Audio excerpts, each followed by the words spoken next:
Good afternoon and welcome back to Hemp Homeschool. This is Katie at Kentucky Hemp Works, and I'm really excited today to introduce a very special guest that we have. He is the 4th District Congressman from Northern Kentucky, Congressman Thomas Massie, who's been a huge supporter of hemp over the years. And thank you for being here, Thomas. It's very good to see you this morning. I am very excited to be here with you, Katie, and talking about one of my favorite topics. We have talked about a lot of things over the weeks. This is actually, we are on lesson 30, I think. And so in previous lessons, we had talked about how hemp traveled the world and how the earliest that we've heard of hemp was in ancient China, and then it moved across Asia and into Europe, and that eventually it came from Europe over the Atlantic Ocean to the United States. And then we spent a whole day talking about how hemp spread across the United States and how it was so important to our country. And then we spent a day talking about how we actually legalized hemp in Kentucky. And so you were a really big part of that. And so I just wanted to kind of talk to you a little bit about that process, and maybe we can help educate on how things really get done. Sure. Yeah, the legislative beginnings for hemp in the U.S. House of Representatives started with Congressman Ron Paul. Several years before I was elected to Congress, Ron Paul introduced the Industrial Hemp Farming Act. And then in 2012, I won a special election for Congress just as Ron Paul was leaving Congress. So we overlapped for 6 weeks in the House of Representatives. And I just kind of soaked up that time. Every time I could sit next to him on the floor, I did. And we talked about industrial hemp. And it was a favorite topic of his. And so the next year, when he was no longer in Congress, literally just 6 weeks later, I took his Industrial Hemp Farming Act bill and introduced it into the House of Representatives. Meanwhile, and I'm not sure if you talked about this on one of your previous shows, but in Kentucky, Ag Commissioner Jamie Comer was really instrumental in pushing the legalization of hemp in Kentucky. So I was very incentivized and inspired by Jamie Comer and the grassroots in Kentucky. In fact, I went there and testified in the state capitol. Even though I'm a federal legislator, I went and testified in the state capitol when it was legalized there. But we had a tall hill to climb here in the U.S. House of Representatives and in the Senate, and getting the president's signature to make it federally legal. Mm-hmm. Well, and let's go back to that time on the Kentucky level, because we passed it on the state level before it was passed federally. And I just want to touch on a little bit about that process and how it happened. And I distinctly remember you testifying. I was there that day. We held a big rally after the hearing was over. And what I think that I loved the most about the hemp issue was that it was a bipartisan effort. So it wasn't just Republicans testifying that day. That's correct. John Yarmuth, who's a U.S. Congressman, I believe he was there that day too. Yep. And just a little bit of interesting history. He hadn't been a sponsor of the Industrial Hemp Farming Act when Ron Paul was in Congress. And so being from Kentucky, I really wanted to get Mr. Yarmuth as a co-sponsor on this bill. And there was a State of the Union event, and every congressman gets one ticket. And I asked John Yarmuth if I could give my ticket to his chief of staff. So typically, staff members don't get to go to the State of the Union. And I didn't have any guests that really wanted to go to the State of the Union when Obama was there. So I gave it to James Comer's chief of staff. And that may have had something to do with him co-sponsoring the Industrial Hemp Farming Act in Congress. That's awesome. So then you have the only Democrat on the federal level in Kentucky, and the Republican who is pretty borderline libertarian And then we had guys like Mitch McConnell and Jamie Comer, who were pretty, square in the middle of the Republican side. So it really was. And even on the state level, we had senators like Robin Webb teaming up with Dan Syme and Damon Thayer. And, all these people were all across that political spectrum, but everybody was on board with it. So your testimony was in the Senate, which is where it originated, and that would have been the first major hearing that we had on hemp, even though we had filed it for several years before that. And it passed the Senate with flying colors. It went to the House and almost passed the House. So we had some challenges there. And we actually saw it go to conference committee at the very end. And the very last day of session, it went to conference committee. And what happened was the first line of the bill, they changed it. And the first line said, everything after this is struck out. So they literally struck out the entire bill. And they replaced it with a bill that was a huge amount of bureaucracy. It put the University of Kentucky in charge of administering the hemp program.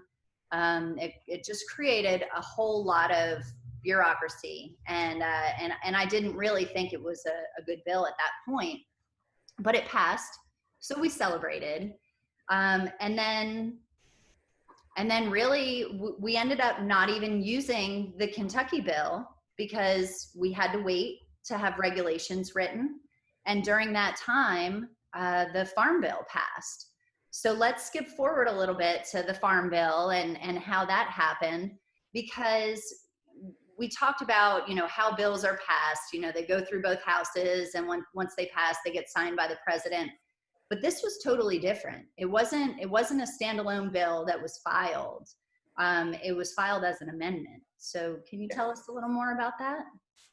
Sure. So I had some friends across the aisle who were also interested in legalizing industrial hemp. And one of them came to me and said, we should offer your hemp bill as an amendment to the Farm Bill. And I said, but they probably won't let it get a vote because the hemp bill has been referred not to the Ag Committee, but to Energy and Commerce and Judiciary, because they're treating hemp like a drug, not a farm product. So I doubt the Rules Committee would allow that to happen. They would say it's not germane.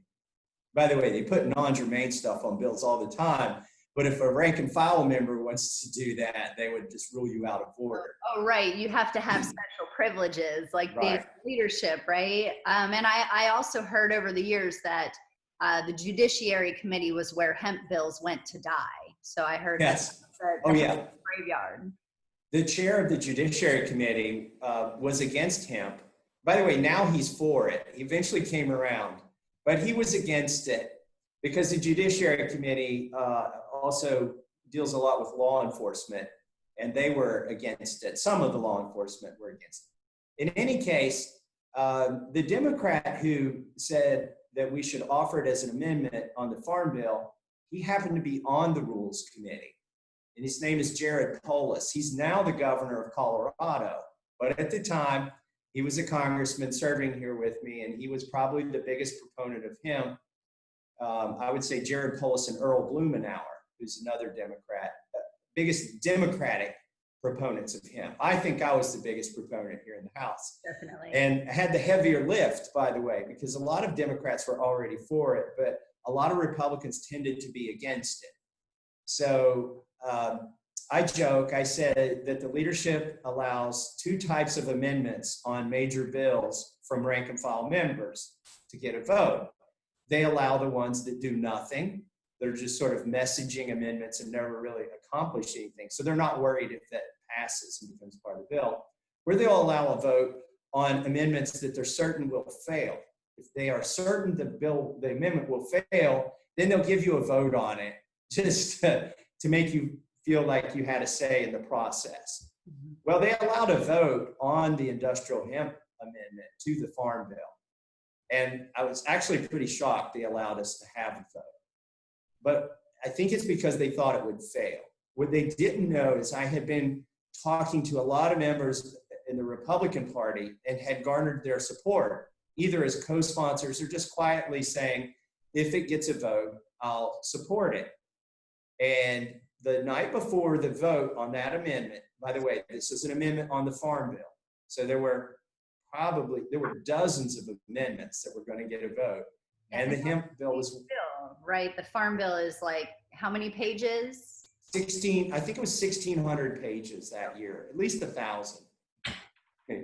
And I think hemp was on page 600 and something. I'll have to go look. But in any case, it was a big bill with a lot of amendments being voted on. And even some of the proponents of industrial hemp were worried that we would fail and that it would set the hemp movement back. So one of the groups, I can't even remember which group it was, contacted me the night before the vote and asked us to withdraw the hemp amendment to the Farm Bill. And they said, this would be the first vote ever, like in the US House of Representatives, on industrial hemp. And if it fails, you will set us back 10 years.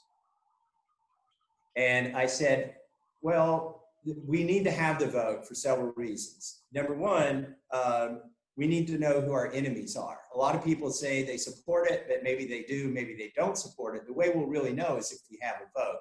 And then you'll know who to go after in terms of getting their support. And then I said, number two, Jared Polis is the lead on this. I'm the second person, and so I would have to convince Jared to pull it also. And then I said, number three, the best reason to have a vote tomorrow is I think we're going to succeed. Yeah. So we had the vote, and the amendment passed, and it became part of the Farm Bill, but part of the House Farm Bill. The Senate had passed a Farm Bill that had no hemp amendment in it. Now, in order for a bill to become law, it has to be the same in the House and the Senate. Because the president doesn't sign two different bills, he has to sign only one bill. So the next step was the House bill and the Senate bill had to go to conference, just like you talked about at the state level. And changes can happen in conference. Things can be taken out of the bill. And I was really worried that the industrial hemp amendment would be stripped from the bill because the conferees from the House, the people that are appointed by the Speaker and the Minority Leader to argue for the House version of the bill in the conference with the Senate, they weren't real big proponents of hemp.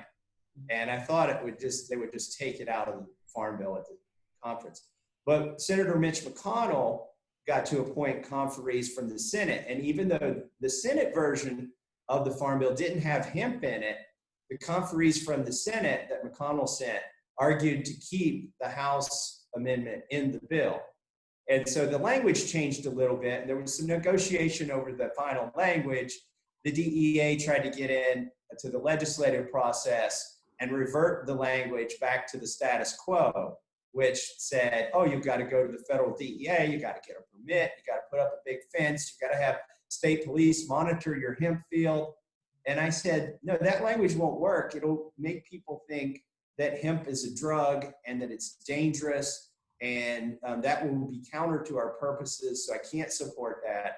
So I lobbied really hard to keep the language as original as possible. And fortunately, the helpful language made it through. And the day the bill came out at conference and I read it, I skipped to like page 600 on my little iPhone. I had to scroll on a PDF, like 600 pages. And there was the language. And I knew that language could work for Kentucky. And I said, oh no, now I have to vote for the Farm Bill. So I ended up voting for the Farm Bill, which has a lot of things I'm not a big fan of, but in order to move that along. And it became law. President Obama signed it. He was the president at the time. And it was called a pilot program. In fact, the copy of the language is right here on my wall behind me. And that hemp leaf is the leaf that you gave me, Katie, from the first crop of hemp that was grown in Kentucky that was enabled by this language. And that bill is printed on hemp paper. So it's got a very special place in my office, but it's called the Industrial Hemp Amendment to the Farm Bill of 2013. And it says section 7606, legitimacy of industrial hemp research. Yeah.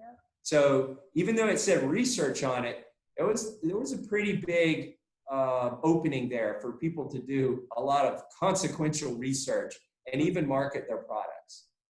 Yeah, and I think we definitely took advantage of that that term research here in Kentucky, because once that bill passed, we immediately got the ball rolling.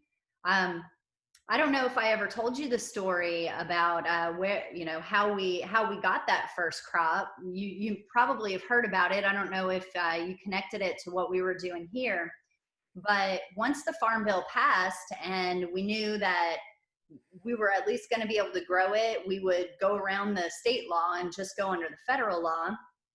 And I asked Jamie Comer if it was okay if I imported some hemp seeds from Italy through a friend of mine who had been nurturing relationships with seed producers and others for years. And so Jamie was like, all right, go for it. I think he was getting to the point where he was like throwing caution to the wind. And so he let me place the order, and we had it shipped we tried to get it shipped directly into Louisville. That way it wasn't going into any other states. But it actually was shipped to Chicago. It had to go through customs first before it could come to Louisville. So it went to customs in Chicago, and all of a sudden, we were tracking it the whole time, and all of a sudden it stopped, and the tracking, it just sat there and sat there and sat there. And so we're getting nervous, and the guy that I was working with called down there, and they said that it had been, they had been holding it up in customs because they weren't sure what to do with it, because it was labeled as industrial hemp seeds and it was a controlled substance.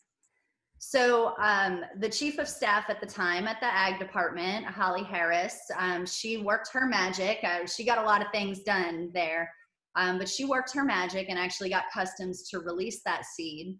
It was coming through UPS, I believe. And so it left Chicago and it came to Louisville. And when it got to the terminal in Louisville, that's when the DEA came in and they hijacked that seed. And it was 250 pounds of seed from Italy. And the DEA hijacked it. And that was the moment that I thought for sure I was going to federal prison, and I wasn't going to see my family for a long time. But luckily, Jamie and Holly came in and they sued the pants off the DEA in federal court and won. And there was something else going on here at the federal level. I was trying to keep you out of jail.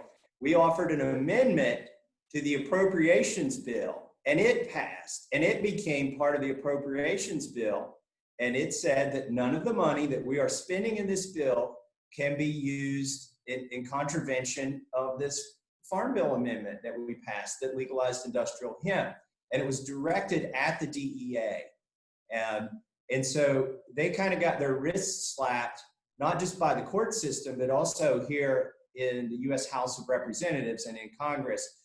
We smacked their hands too at the same time, and that may have influenced the court decision, because you might think that judges live in a vacuum and they're not political animals, but the reality is they read the newspaper and they can see the tea leaves and they respond to that. And so I think that what we got passed in Congress saying the DEA can't use money that we are giving them to steal somebody's seeds, to hijack their seeds, that was consequential too. Well, I'm very grateful for that. I really am grateful for all the work that you've put in. I've said it many times in the last 5 years to the people that work with me. My best friend works with us. My mom, my little brother, and my sister all work for Kentucky Hemp Works. And I've told them before, just be prepared, because we could be out of a job tomorrow. You never know what law enforcement's going to do, or the DEA or Congress. And I don't think that it'll happen. I don't think we'll ever be out of a job tomorrow, but it's always a possibility. So at this point, we've got hemp federally legal. It's signed by the president, passed both houses, signed by the president. Battled with the DEA to get some seed. We planted the seed. Subsequently, that crop is now hanging in your office, or part of that crop is now hanging in your office. And and we've grown into a fairly robust hemp industry. It's still growing, and we have a lot of obstacles, and we've got overproduction in the market.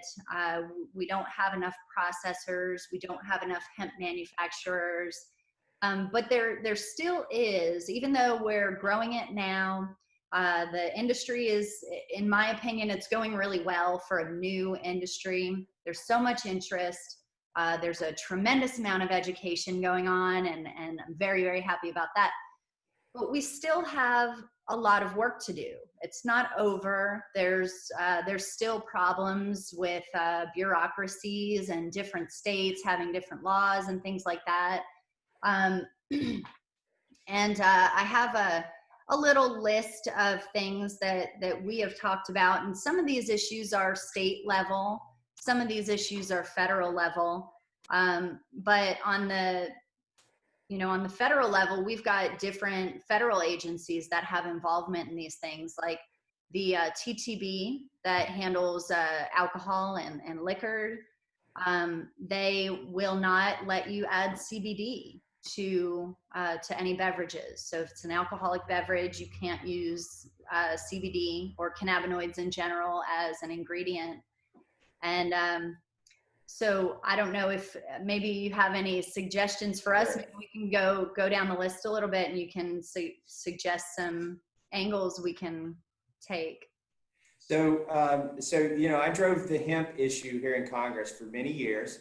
And then the ag commissioner that you mentioned from Kentucky, Jamie Comer, ran for Congress and won. And so now he's here in Congress with me. So when he got here, I took the hemp bill and I walked over to his office and I said, Jake, it's your turn to carry the ball. You did so good in Kentucky. Here's the hemp bill. So he has pushed in the House industrial hemp. In the Senate, of course, Senator Rand Paul and Senator Mitch McConnell and some other senators have been working on it over there, and they got a new hemp amendment in the latest farm bill to address some of the issues that we saw crop up, no pun intended, crop up between 2013, 2014 and 2018, 2019. It really was research, and one of the things we were researching and we didn't realize is the bureaucracy, right? Because the banks they were worried about liability, so they wanted to shut down the banking for hemp processors and treat it as marijuana, even though we had legalized it. So some of that stuff got ironed out in the latest farm bill, and that's thanks to other congressmen here who've joined the cause recently. And then we have the other issues that are still ongoing, like you mentioned. I mean, some of these are state, some are federal. There's one issue with the level of THC that's allowable. In the federal bill, it's set at 0.3. I tried to have language in there that would say 0.3 or whatever the state chooses. And that would have fixed it, I think, in Kentucky, because then the Kentucky legislature could fix it. And also, I think in West Virginia, they've already raised their limit to 1%, I believe, in the state legislature. So that would have fixed it, but we couldn't get that in the bill. And that was one of the things we wanted to fix. There has been a bit of a bubble, I would say, in industrial hemp. A lot of people recognizing the opportunity rushed in and didn't have really good business plans, and maybe their plans were good, assuming that other people weren't in the market. But as more people get in the market, that changes the supply curve. And the demand curve is where it's always been. It's just, like you said, there's a little bit of oversupply. And I think that will sort itself out. I remember when I was pushing the industrial hemp bill in Congress, people were like, oh, how many jobs could that possibly be? Like what, 10 jobs or something? Meanwhile, they were pushing the Keystone Pipeline. And I was like, hemp will be 100 times as many jobs as the Keystone Pipeline, which I see on the news every week. And you all spend all your time debating it. And oh, by the way, hemp will be continuous jobs. You know, the Keystone Pipeline has happened, it's in the ground, And, there are some maintenance jobs, but industrial hemp has far exceeded that in terms of economic opportunity. But you're right, it's sorting itself out in the market right now. I'm not for subsidizing hemp farming, for instance. Like there's been a push to make it part of the regular farm programs, some of which are subsidized. I don't support that. Yeah, I think you kind of get into dangerous territory when you're inviting subsidies into an industry like this. For one thing, hemp is unlike any crop that we've ever grown legally here. It's not like corn where you kind of know what you're going to get regardless of what the weather is, regardless of stress and environmental factors and things like that. Hemp does some pretty bizarre things sometimes. I mean, sometimes it gets stressed out by changes in environment or soil type or temperature, and the THC can spike on it. And that's a defense mechanism just to make sure that it's producing those resins to get pollinated and continue the reproductive cycle, even under stress. But it also, I mean, we've had, just last night I was talking to a guy who said that he had some CBG genetics, which is another cannabinoid that's getting very popular right now. And that the CBG varieties tend to be more varied in their output. So he said that sometimes they'll just all of a sudden turn hermaphrodite, or they'll all of a sudden turn male, or you have a male plant that's also producing seeds, so it's pollinating itself. And those are the kinds of things that, how do you have a bureaucracy? How do they know how best to subsidize it? How do you know what the value of that crop is when one plant could all of a sudden go male and the other plant could be a perfectly healthy, normal female, and the female is worth more than the male? Or let's say you have a crop that gets pollinated. Maybe the value of that crop was $10,000, but then if it gets pollinated, then the value drops to $5,000. How do you subsidize that? So I think we're asking for trouble when we invite too much government into our lives, and that's a common theme in the hemp industry. But we also have issues like with animal feed. And that's something that is the FDA. Now we're getting into FDA, which is Food and Drug and Cosmetics, and it seems like they don't really have a problem with animal feed, but that we have to go through all these hoops to get it approved and defined as animal feed. So that's a process. I mean, we're going through that now somewhat. We're doing some research with universities, and we'll have it peer reviewed about using hemp seeds as animal feed. We still have all these hoops to jump through. There's still, federal agencies saying, well, you can feed it to people, but you can't feed it to animals. But you can feed it to dogs, but if it's an animal in the food supply, then no. And it's really, it makes it difficult for small businesses to find something that they like and then follow that dream. Well, I think it's kind of crazy that in states like Colorado, you can eat marijuana, right?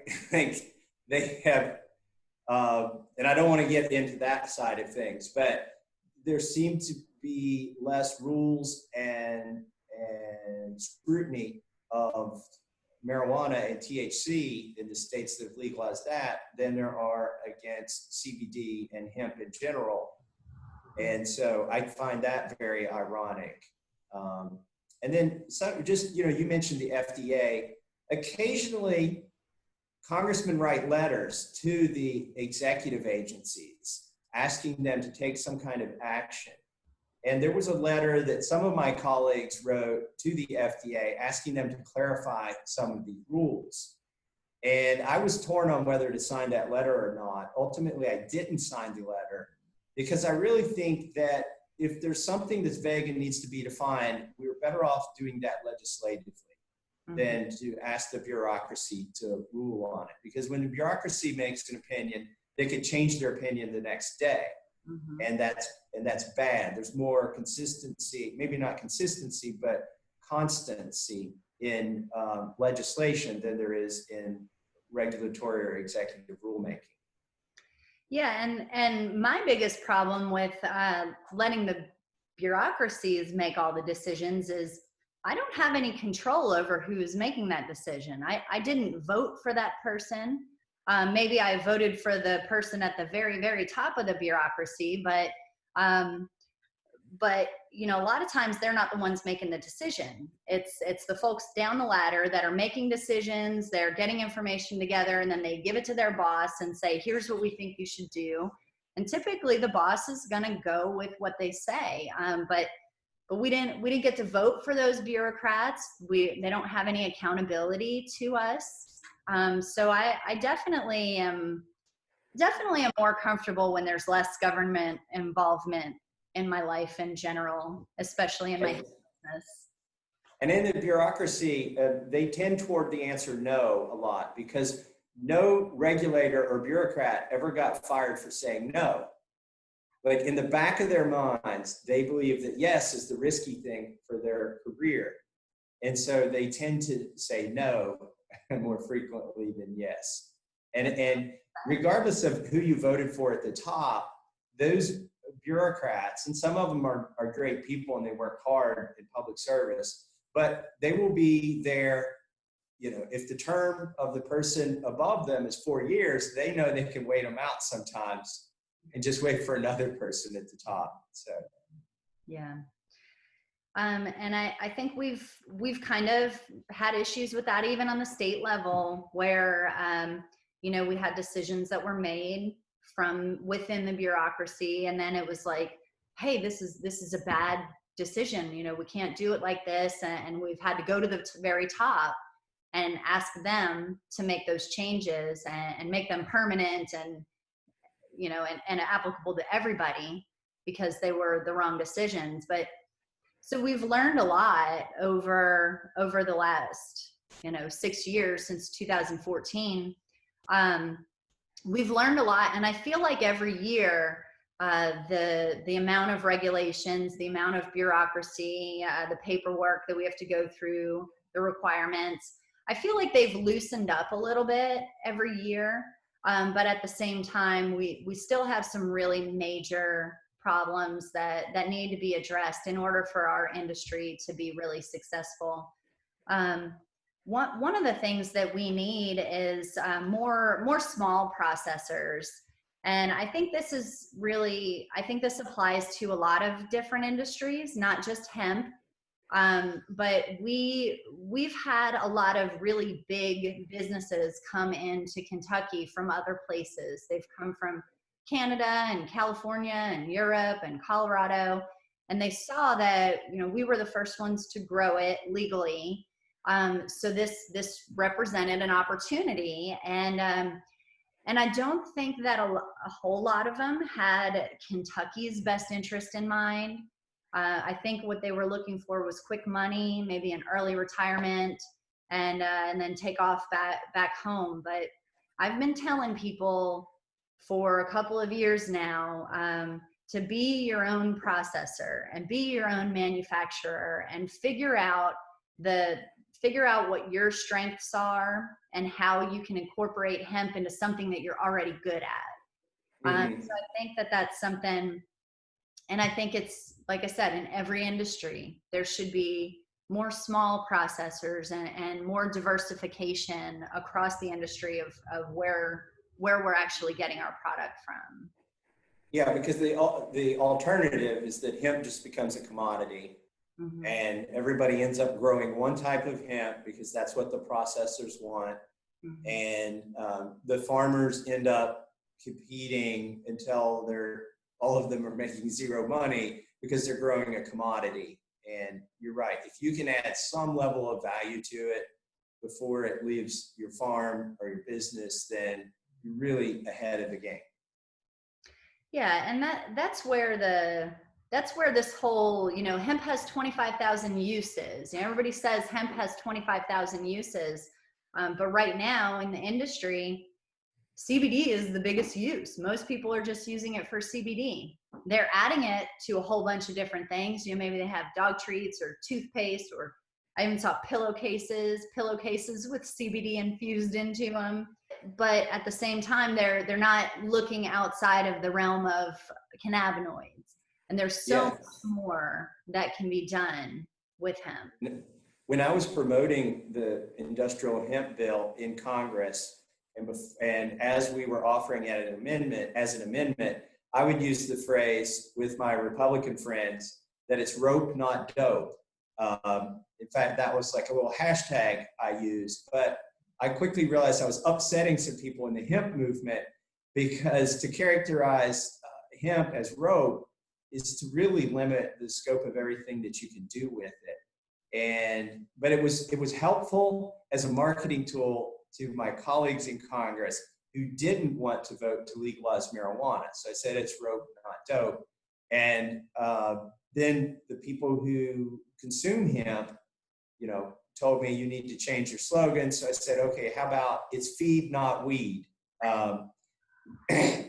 And so I was trying to get more creative with the marketing. You know, you can't get the congressman to read bills here, but sometimes you can get them to repeat a slogan. So I went from rope, not dope to feed, not weed. And then there are probably some other good slogans, but that got it across the finish line. And I do realize there are thousands of uses, not just feed and not just rope. Well, as a seed processor, do you mind if we adopt your slogan, feed, not weed? Because yes, please. Okay, all right.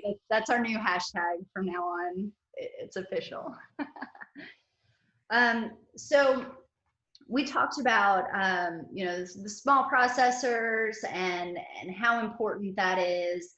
We're definitely a small processor. I mean, there are companies out there that have started in this industry and invested millions of dollars. But Kentucky Hemp Works, I mean, we started with about, well, less than $20, not dollars. I thought you were going to say 20,000. No, less than $20. We usually put trillion or billion behind 20 here in Congress. Real money, right? But yeah, we started with just about nothing, and we dug some of the roots out of that very first crop, the one that's hanging behind you, and took those roots, went to the dollar store, got a bottle of olive oil and some of those little plastic souffle cups with the lids that you get ranch dressing in from the restaurant, and traded one of our neighbors for some beeswax, and picked up a bottle of essential oils. I think the first one, we had our own essential oils. So, I mean, it cost us nothing to make the first batch.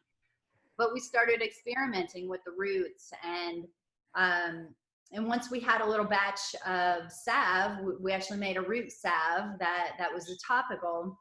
And once we made that salve, we just started trying it on everybody, and people, it got to the point where people were calling and saying, hey, that little bit of salve that you gave me, I ran out of it, and but I haven't taken a Loratab all week, so I really want to get some more of that salve. And just day after day, it was like our head was exploding, because we almost didn't believe how useful just the roots alone were.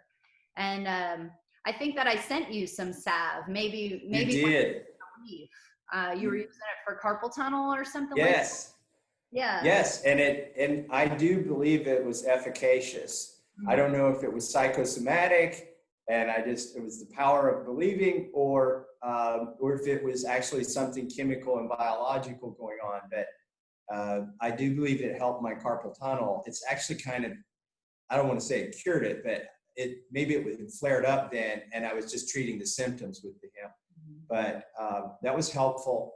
And then I also take CBD oil, and you know, I would just say for me, it helps me to sleep. Sometimes getting a good night's rest in Congress is hard, because you wake up thinking about all the things you should have done yesterday and all the things you have to do today.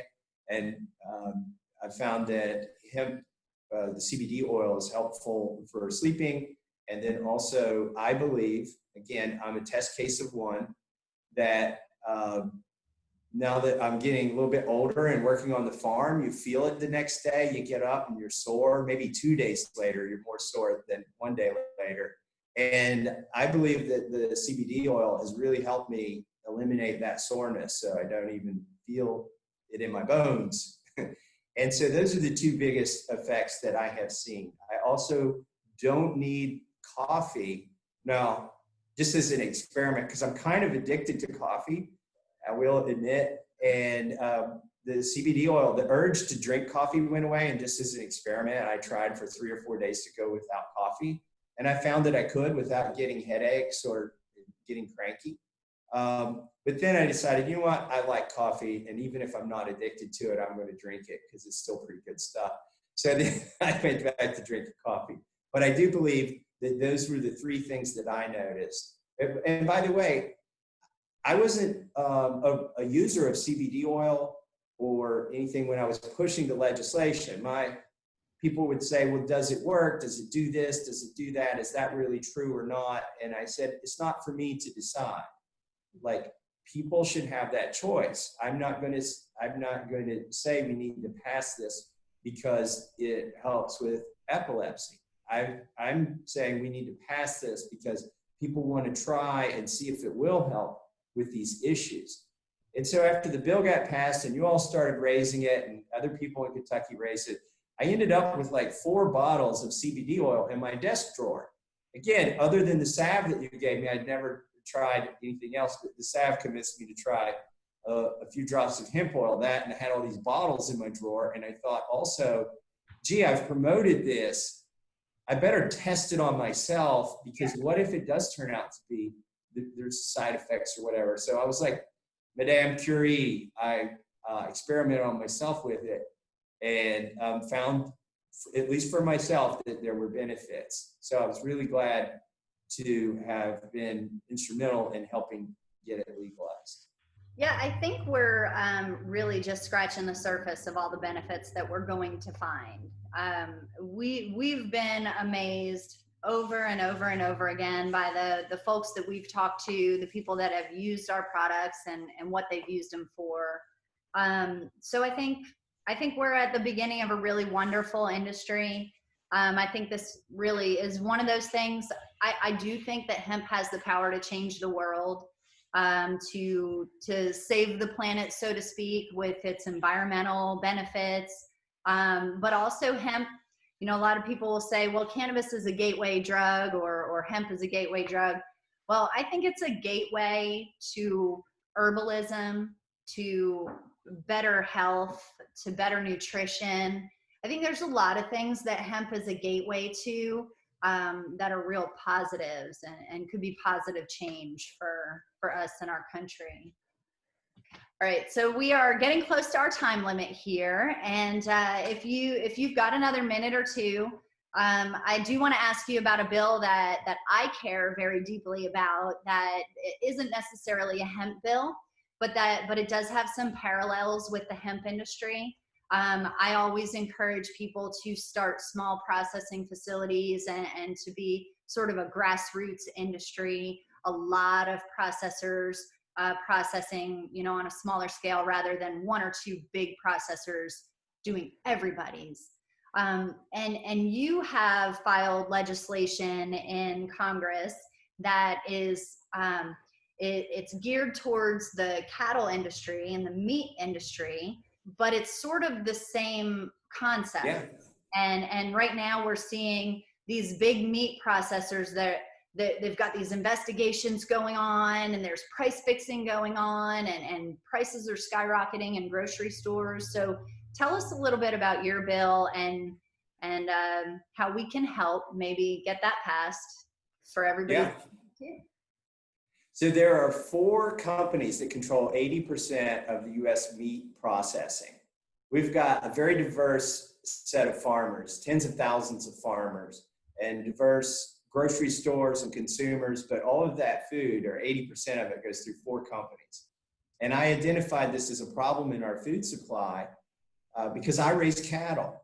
And I've been trying to take your advice and add some value to cattle. Instead of selling animals, I've been selling beef.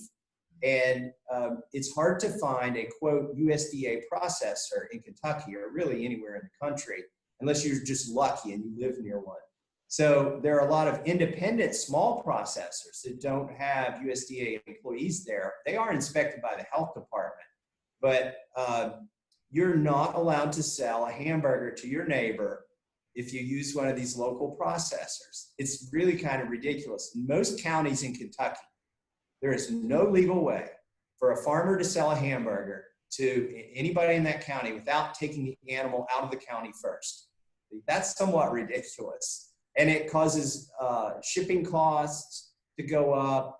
The only way the farmer can sell it to consumer is if they sell them the whole cow or half the cow live, and then the consumer gets it butchered themselves, which is really hard to market that way.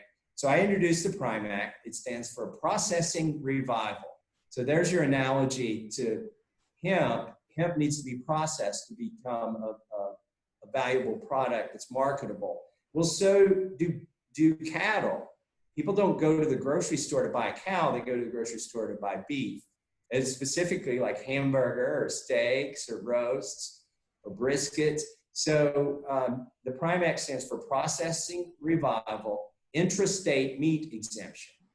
Now, what I did is I said, you know, there's really no constitutional nexus for the federal government, i.e. the U.S. Department of Agriculture, to stop a financial transaction between a farmer and a consumer using a processor and a grocery store, as long as they're all in the same state. They haven't engaged in interstate commerce. So there's no nexus for the federal government to be involved.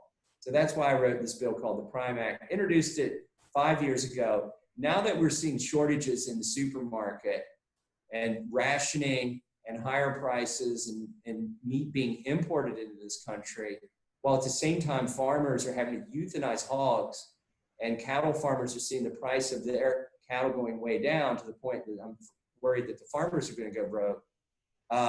The PRIME Act has picked up a lot of momentum and interest here in Congress. In fact, I am in my office today, even though the House isn't even in session.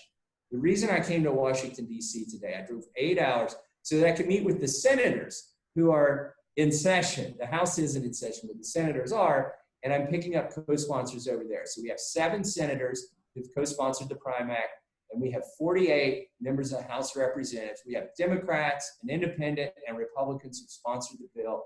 And to me, it feels a lot like hemp legislation, because what it does is it doesn't cost any money, unlike 99 out of 100 bills here. It doesn't cost the government and the taxpayers any money, but it opens up opportunities for farmers to make a better living.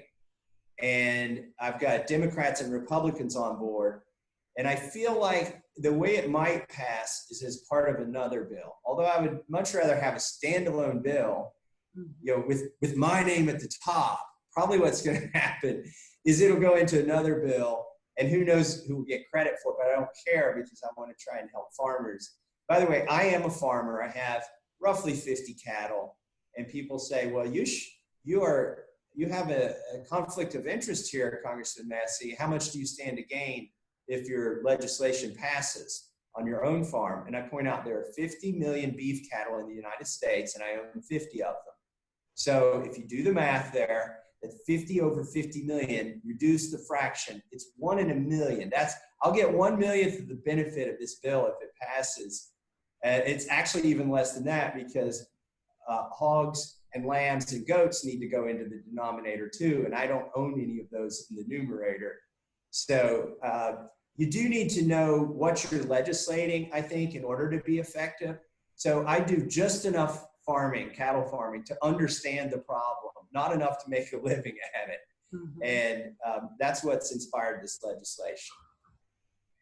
Well, that's awesome. Is there anything that we can do to help? How are the Kentucky legislators? Are they supportive?